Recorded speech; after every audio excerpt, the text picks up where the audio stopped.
Rahim. Welcome to English with Sir Harun.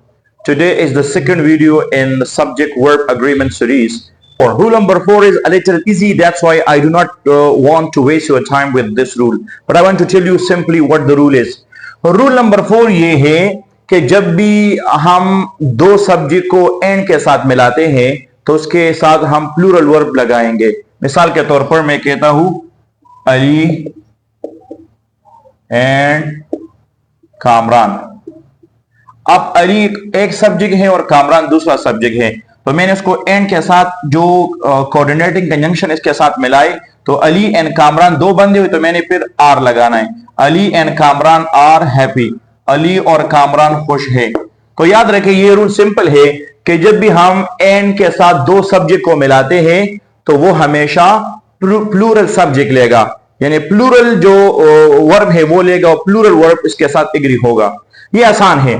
Rule number 5 ये है कि two subject joined by and take singular verb when referring to one thing. याद रखिए कभी कभी हम एंड के साथ दो सब्जेक्ट को मिलाते हैं लेकिन हम इन दोनों सब्जेक्ट को एक चीज के तौर पर लेते हैं तो फिर इसके साथ हम सिंगुलर वर्ब को एग्री करते हैं. मिसाल के तौर पर हम कहते हैं bread and butter is my favourite breakfast. अब ब्रेड और बटर ये दोनों चीजें हैं लेकिन यहां हम इसको नाश्ते के खाने के तौर पर लेते हैं तो ब्रेड एंड बटर के साथ हम आर नहीं लगाएंगे. Bread and butter is my favourite breakfast क्योंकि it's a type of breakfast for me. Bread and butter is my favourite breakfast. दूसरा एग्जांपल है time and tide waits for none. यहां मैंने वेट्स लगाया, ये आम एक प्रोवर्ब भी है. Time and tide waits for none. यहां हम वेट नहीं लगाते, हम सिंगुलर वाला सब्जेक्ट वेट्स लगाते हैं क्योंकि टाइम एंड टाइड इसमें मैं एक मैसेज देना चाहता हूं कि time is ever going, it doesn't stop. Like time and tide they have similarity, so we say time and tide. यहां मैं एक मिसाल के तौर पर इसको लेता हूं तो फिर यहां हम सिंगुलर सब्जेक्ट सिंगुलर वर्ब लगाएंगे, इसके साथ इसको एग्री करेंगे. तीसरा एग्जांपल है law and order is necessary for piece.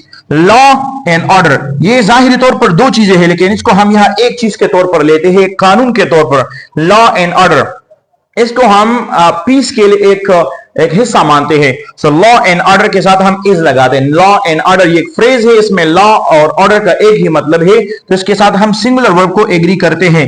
तीसरा एग्जांपल है the horse and carriage is waiting outside. मैं कहता हूं कि घोड़ा और उसकी जो गाड़ी है वो बाहर इंतजार में है तो यहां मैं इसको अ सोर्स ऑफ ट्रांसपोर्टेशन के तौर पर लेता हूं तो यहां हमने द हॉर्स एंड कैरेज के साथ आर नहीं लगाना है क्योंकि मैं एक चीज के तौर पर इसको कंसिडर करता हूं कि दोनों चीजें हैं और एक सोर्स ऑफ ट्रांसपोर्टेशन है. So the horse and carriage is waiting outside.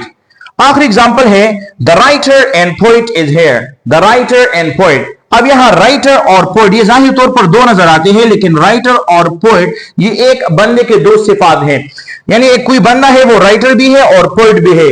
जब ये राइटर और पोइट एक बंदे को रेफर करता है इसलिए फिर हम सिंगुलर सब्जेक्ट का इस्तेमाल करते हैं. So this was rule number 5. Rule number 4 was a little easy and rule number 5 और एक्सेप्शन इन रूल नंबर 4.